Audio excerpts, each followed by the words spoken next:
Assalamualaikum warahmatullahi wabarakatuh. Perkenalkan, nama saya Aprilia Nanta, NPM 23312043, mata kuliah Troubleshooting. Di video kali ini saya akan menjawab pertanyaan terkait UAS Troubleshooting yang bertipe A. Oke, soal pertama, apa yang dimaksud dengan sistem operasi? Sistem operasi adalah perangkat lunak yang mengatur dan mengelola sumber daya perangkat keras komputer seperti prosesor, memori, perangkat input atau output, dan menyimpan data. Selain itu, sistem operasi juga menyediakan antarmuka bagi pengguna untuk berinteraksi dengan komputer dan aplikasi, serta menjalankan berbagai proses yang dibutuhkan oleh pengguna atau perangkat lunak lainnya. Sistem operasi bertanggung jawab dalam mengatur proses, manajemen memori, pengelolaan file, serta komunikasi antara perangkat keras dan perangkat lunak agar komputer dapat berfungsi secara efisien. Soal yang kedua, jelaskan secara singkat tentang sejarah komputer.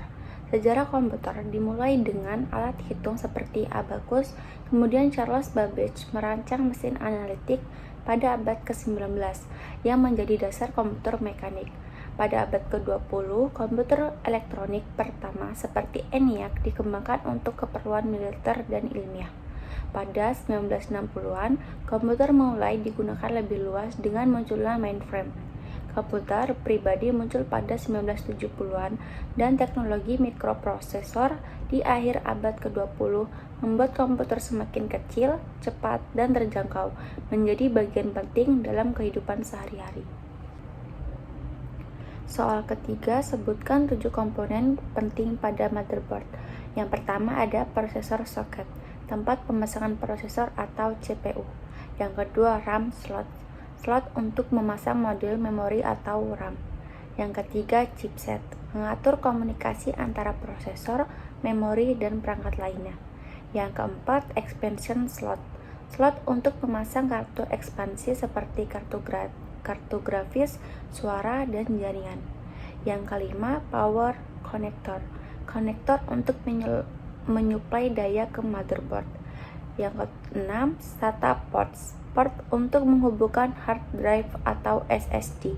Yang ketujuh I/O port untuk menghubungkan perangkat eksternal seperti USB, audio, dan jaringan. Soal keempat, apa fungsi arithmetic logic unit atau ALU pada prosesor? Berfungsi untuk melakukan operasi aritmatika seperti penjumlahan, pengurangan, perkalian, dan pembagian, serta operasi logika seperti AND or NOT pada data yang diproses. ALU menerima data dari registry atau memori, melakukan operasi sesuai perintah dari unit kontrol prosesor, dan mengembalikan hasilnya. ALU adalah salah satu bagian penting yang memungkinkan prosesor menjalankan perhitungan dan keputusan logika untuk menjalankan program. Soal kelima, sebutkan 3 kegunaan BIOS. Yang pertama, inisialisasi perangkat keras. BIOS bertanggung jawab untuk menginisialisasi dan menguji perangkat keras saat komputer dinyalakan seperti memori, prosesor, dan perangkat penyimpanan. Yang kedua, booting sistem operasi. BIOS memulai proses booting dengan memuat sistem operasi dari perangkat penyimpanan ke dalam memori utama komputer. Yang ketiga, pengaturan konfigurasi sistem. BIOS menyediakan antarmuka untuk mengonfigurasi pengaturan perangkat keras seperti urutan boot, pengaturan memori, dan pengaturan perangkat periferal. Soal ke-6, sebutkan 4 alat input dan output beserta fungsinya. Yang pertama, keyboard input digunakan untuk memasukkan data atau perintah ke dalam komputer dengan menekan tombol-tombol yang ada. Yang kedua, mouse input digunakan untuk menggerakkan kursor di layar komputer dan memilih objek atau menu dengan cara mengklik tombol. Yang ketiga, monitor output menampilkan visual, teks, gambar, dan grafik dari komputer ke pengguna. Yang keempat, printer output menghasilkan salinan fisik dari dokumen atau gambar yang ada di komputer ke dalam bentuk kertas. Soal ke-7, sebutkan macam-macam permasalahan pada komputer dan berikan solusinya. Yang pertama, komputer tidak menyala. Solusinya, periksa kabel daya dan sumber listrik, pastikan semua komponen terpasang dengan benar. cek PSU atau Power Supply Unit jika diperlukan. Yang kedua, performa komputer lambat.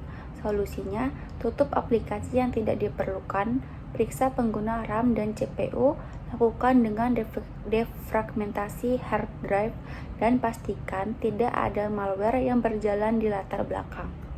Yang ketiga, layar monitor tidak menampilkan apa-apa. Solusinya, periksa koneksi kabel VGA atau HDMI, pastikan monitor dalam keadaan hidup, dan cek pengaturan resolusi pada komputer. Yang keempat, perangkat keras tidak terdeteksi. Solusinya, periksa kabel dan konektor perangkat, pastikan driver perangkat sudah terinstall dengan benar, dan cek pengaturan BIOS untuk memastikan perangkat terdeteksi. Yang kelima, komputer terinfeksi virus. Solusinya, jalankan perangkat lunak antivirus untuk memindai dan menghapus virus, serta pastikan perangkat lunak antivirus selalu diperbarui. Yang keenam, koneksi internet lemot. Solusinya, periksa kabel atau koneksi WiFi, restart modem atau router, atau hubungi penyedia layanan internet untuk memeriksa masalah jaringan. Yang ketujuh, suara tidak keluar. Solusinya, periksa kabel speaker atau handphone, pastikan perangkat audio aktif di pengaturan suara komputer, dan cek driver audio. Yang ke-8, tampilan layar pecah atau bergaris. Solusinya, periksa kabel video yang terhubung ke monitor, coba dengan monitor lain, atau periksa driver kartu grafis. Yang ke-9, keyboard atau mouse tidak berfungsi. Solusinya, periksa koneksi kabel atau baterai perangkat nirkabel, coba menggunakan port USB lain, atau restart komputer. Yang ke-10, error sistem atau blue screen. Solusinya, periksa perangkat keras, pastikan driver perangkat terbaru, atau lakukan pemulihan sistem jika diperlukan. Soal ke-8, lengkapilah informasi-informasi sesuai dengan fungsinya. Yang pertama, RAM. Fungsinya sebagai tempat penyimpanan data sementara yang sedang digunakan oleh prosesor untuk menjalankan aplikasi dan proses. RAM membantu meningkatkan kecepatan akses data. Yang kedua, prosesor. Berfungsi, bertindak sebagai otak komputer yang memproses instruksi dan menjalankan perintah dari perangkat lunak. Yang ketiga, ada hard disk. Fungsinya, media penyimpanan permanen untuk data dan sistem operasi pada komputer. Yang keempat, LAN card. Fungsinya menghubungkan komputer ke jaringan lokal atau local area network untuk komunikasi data antar perangkat. Yang kelima, VGA card. Fungsinya mengolah data grafis dan menampilkan output visual ke layar monitor. Yang keenam, BIOS. Berfungsi menginisialisasi perangkat keras saat komputer dinyalakan dan memuat sistem operasi dari media penyimpanan. Yang ketujuh, baterai CMOS. Berfungsi penyimpanan pengaturan BIOS dan menjaga waktu sistem saat komputer dimatikan. Yang ke-8, sistem operasi. Berfungsi mengelola perangkat keras dan perangkat lunak komputer serta menyediakan antarmuka pengguna. Yang ke-9, software. Berfungsi memberikan instruksi kepada perangkat keras komputer untuk menjalankan tugas tertentu, seperti aplikasi dan program. Mungkin itu saja jawaban singkat dari saya. Saya akhiri. Wassalamualaikum warahmatullahi wabarakatuh.